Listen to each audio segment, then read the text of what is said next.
கர்த்தருடைய பரிசுத்த நாமத்துக்கு ஸ்தோத்திரம். இன்றைக்கு நீங்கள் பார்த்து கொண்டிருப்பது உங்கள் கிறிஸ்டியன் ஹெவான்லி மிஷன் மினிஸ்ட்ரி. இது வரைக்கும் சேனலை சப்ஸ்கிரைப் பண்ணாதவங்க சேனலை சப்ஸ்கிரைப் பண்ணிக்கோங்க. ஸோ இப்போ நான் பாட போறேன். என்னை சுற்றிலும் என் இயேசு இருக்கிறார், என் முன்னே நடந்து செல்கிறார். என்னை சுற்றிலும் என் இயேசு இருக்கிறார், என் முன்னே நடந்து செல்கிறார். துன்பங்கள் வந்தாலும் தோல்விகள் வந்தாலும் என்னை சுற்றிலும் என் இயேசு இருக்கிறார், என் முன்னே நடந்து செல்கிறார். என்னை சுற்றிலும் என் இயேசு இருக்கிறார், என் முன்னே நடந்து செல்கிறார். என்னை சுற்றிலும் என் இயேசு இருக்கிறார், என் முன்னே நடந்து செல்கிறார். கண்ணீரின் பாதையிலும் நான் கலங்கிடும் நேரத்திலும் என்னை சுற்றிலும் என் இயேசு இருக்கிறார், என் முன்னே நடந்து செல்கிறார். என்னை சுற்றிலும் என் இயேசு இருக்கிறார், என் முன்னே நடந்து செல்கிறார். என்னை சுற்றிலும் என் இயேசு இருக்கிறார், என் முன்னே நடந்து செல்கிறார். அடுத்தது நாம பார்க்க போறது உங்கள் சிஸ்டர் பிரேமா ஜாய்ஸ் உங்களுக்கு மெசேஜ் கொடுக்க போறாங்க. Over to message. கர்த்தருடைய பரிசுத்த நாமத்துக்கு ஸ்தோத்திரம். எனக்கு அன்பான தேவ பிள்ளைகளே, கர்த்தராய் இயேசு கிறிஸ்து நாமத்தில் உங்களை ஆசீர்வதிக்கிறேன். இந்த நாளிலும் ஆண்டவராக இயேசு கிறிஸ்து கொடுக்கிற வார்த்தை ரோமரின் புஸ்தகம் 8ஆம் அதிகாரம் 28வது வசனம். அன்றியும் அவருடைய தீர்மானத்தின்படி அழைக்கப்பட்டவர்களாகிய தேவனிடத்தில் அன்பு கூறுவர்களுக்கு சகலமும் நன்மைக்கு ஏதுவாக நடக்கிறது என்று அறிந்திருக்கிறோம். ஆமென். அல்லேலூயா.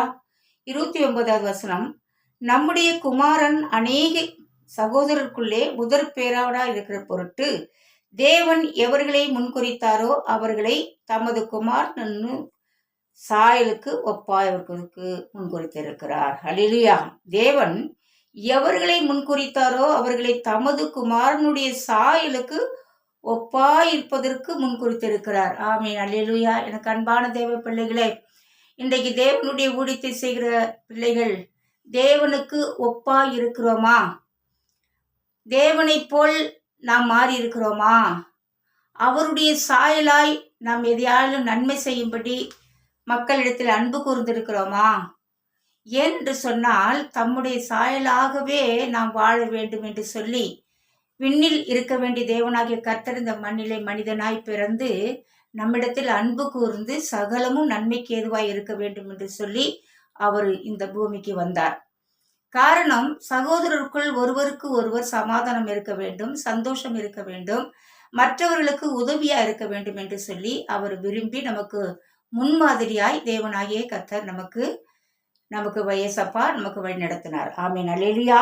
அவர் சொல்கிறார், எவர்களை முன்குறித்தாரோ அவர்களை அழைத்திருக்கிறார், எவர்களை அழைத்தாரோ அவர்களை நீதிமான்களாய் மாற்றிருக்கிறார். அப்போ நம்மளை அழைத்த தேவன் உண்மை உள்ளவராக இருக்கிறார். எனக்கு அன்பான பிள்ளைகளே, இன்னைக்கு அநேகர் வேதனையில் இருப்பார்கள், துன்பத்தில் இருப்பார்கள். நம்ம இவ்வளவு நாட்கள் ஊழியம் செய்தோம், கர்த்தருடைய வேலையை செய்தோம், எவ்வளவோ நன்மையான காரியங்கள் நடந்தது. இப்பொழுது நம்ம பலவீனம் அடைந்து விட்டோம், நம்ம சோர்ந்து போயிருக்கிறோம். நம்ம என்ன செய்வோம், எப்படி செய்வோம், நம்ம வேலை செய்ய முடியலையே, ஊழியம் செய்ய முடியலையே என்று சொல்லி நீங்கள் கலக்கம் அடையாதீர்கள். உங்களை அழைத்த தேவன் உண்மை உள்ளவராக இருக்கிறார். எவர்களை அவர் அழைத்தாரோ அந்த அழைப்புக்கு ஏற்ற நன்மைகளை அவர் செய்வதற்கு தடை செய்ய போகிறதே கிடையாது. அல்லேலூயா. அப்படியே நம்முடைய ஆண்டவராக இயேசு என்ன சொல்கிறார்னா, சோர்ந்து போகிறவனுக்கு பலன் கொடுத்து சத்துவம் இல்லாதவனுக்கு சத்துவத்தை கொடுக்கிறவராம். என்னுடைய வாழ்க்கையிலையும் நான் சில நேரங்களில் நோய்வாய்ப்பற்று ஊழியத்தை செய்ய முடியவில்லையே என்று சொல்லி நானும் சில நேரத்தில் வேதனைப்பட்டுவது உண்டு. ஆனால் ஆண்டவர் அந்த பலவீனத்தின் மத்தியிலும் கர்த்தருடைய வார்த்தையை கொடுக்கும்படி இப்படிப்பட்ட வசனங்களை எனக்கு கொடுத்துதான், நீ பயப்படாதே, நான் உன்னோடு இருக்கிறேன் என்று சொல்லி எனக்கு ஆறுதல் படுத்துவது உண்டு ஆண்டவர். இன்றைக்கும் உங்கள் மத்தியில் இந்த வார்த்தையை கொடுக்கும்படி ஆண்டவர் செய்திருக்கிற மகாபெரிய கிருபைக்கு கர்த்தருக்கு நன்றி செலுத்துகிறேன். அதே போல என்னோட வாழ்க்கையிலும் நிறைய பேர் சொன்னாங்க, சிஸ்டர் அவ்வளவுதான், இவங்களுக்கு நோய்வாய்ப்பட்டுட்டாங்க, இவங்களுக்கு வியாதி வந்துடுச்சு, பிரச்சனை வந்துடுச்சு, அவங்களுக்கு இனிமேலும் ஊழியம் செய்வதற்குண்டான வாய்ப்புகள் கிடையாது என்று சொல்லி அநேகர் சொன்னார்கள். ஒரு சில பேர் தேவனுடைய அன்பை ருசித்தவர்கள் இல்லை. முன்பை காட்டிலும் இனிமேதான் இயேசு சகோதரியை பயன்படுத்துவார் என்று சொல்லி எனக்கு ஆறுதல் சொன்னது உண்டு. எல்லாருடைய ஆறுதலுக்கு மேலாக ஆண்டவர் இங்க வசனத்தை கொடுத்தார். என்ன வசனத்தை கொடுத்திருக்கிறார்? ஏசாயாவின் புஸ்தகம் 50ஆம் அதிகாரம் 4வது வசனம். இளைப்படைந்தவனுக்கு சமயத்துக்கு ஏற்ற வார்த்தை சொல்ல நான் அறியும்படிக்கு கர்த்தராகிய ஆண்டவர் எனக்கு கல்விமானின் நாவை தந்துள்ளினார். காலை தோறும் என்னை எழுப்புகிறார். கற்றுக்கொள்கிறவளைப் போல நான் கேட்கும்படி என் செவியை கவனிக்க செய்கிறார். ஆமென், அல்லேலூயா. ஆண்டவர் என்ன செய்யறாரா, நீ எவ்வளவுதான் நீங்க பலவீனமா இருந்தாலும் சோர்வா இருந்தாலும் பலன் கொடுக்கும்படி காலை தோறும் நம்மை எழுப்பி அதிகாலையில் கர்த்தரை தேடும்படி, வேதத்தை வாசிக்கும்படி, ஜெபிக்கும்படி, கர்த்தருடைய வார்த்தையை மற்றவர்களுக்கு கொடுக்கும்படி நமக்கு பலன் கொடுக்கிறோம். நம்ம இளைப்படைந்து போனாலும் அவர் ஒரு நாள் சோர்ந்து போகிறதில்லை. ஏனென்று சொன்னால் நம் தேவனாகிய கர்த்தர் ஓய்வதும் இல்லை, அவர் உறங்குவதும் இல்லை. எப்பொழுதும் விழித்துக் கொண்டு தம்முடைய பிள்ளைகளையே அவர் நோக்கி கொண்டிருப்பார். அல்லேலூயா. தேவனால் அழைக்கப்பட்டவர்கள் ஒருவர் கூட வெட்கப்பட்டு போனதே இல்லை. ஏன்னா அழைத்தது யார்? மனிதன் அழைத்தார் இல்லை, தேவன் அல்லவா நம்மளை அழைத்திருக்கிறார். ஏன் பயப்படுகிறீர்கள்?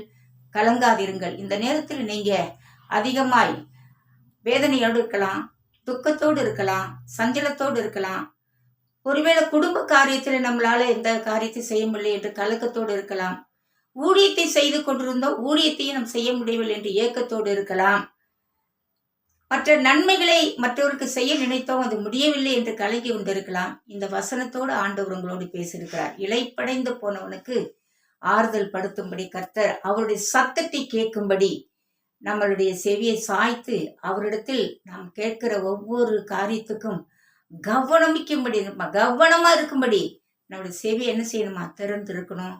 அது கேட்கறதுக்கு நமக்கு ஒரு பொறுமை இருக்கணும். கர்த்தருக்காக காத்திருக்கும் பொழுது கர்த்தர் நம்மளை ஆசீர்வதிக்கவும் பலப்படுத்தவும் அவரால் கூடும். கர்த்தருக்கு பொறுமையோடு காத்திருங்கள். கர்த்தர் உங்கள் காரியங்களை வாய்க்க செய்வார். சோர்ந்து போகிறவனுக்கு பலன் கொடுத்து சத்துவம் இல்லாதவனுக்கு சத்துவத்தை கொடுக்கிறது நம்ம ஆண்டவராக இயேசு கிறிஸ்து பெரியவராக இருக்கிறார். இந்த வருஷம் முழுவதும் ஆண்டவராக இயேசு கிறிஸ்து நம்மளை நடத்தி வந்தார். இப்பொழுது நம்ம புதிய வருடத்துக்குள் கடந்து போகிறோம். எனக்கு அன்பான பிள்ளைகளை, இந்த நிகழ்ச்சியை பார்த்து கொண்டிருக்கிற உங்களை பார்த்து தான் ஆண்டவர் சொல்லுகிறார், உங்களை அழைத்திருக்கிறேன், ஏன் பயப்பட என்று சொல்லி கேட்கிறார். அல்லேலூயா. அழைத்த தேவன் உண்மை உள்ள தேவனாயிருக்கிறார். நம்ம ஆண்டவர் ஒரு நாளும் நம்மளை கைவிடுகிற தேவன் இல்லை.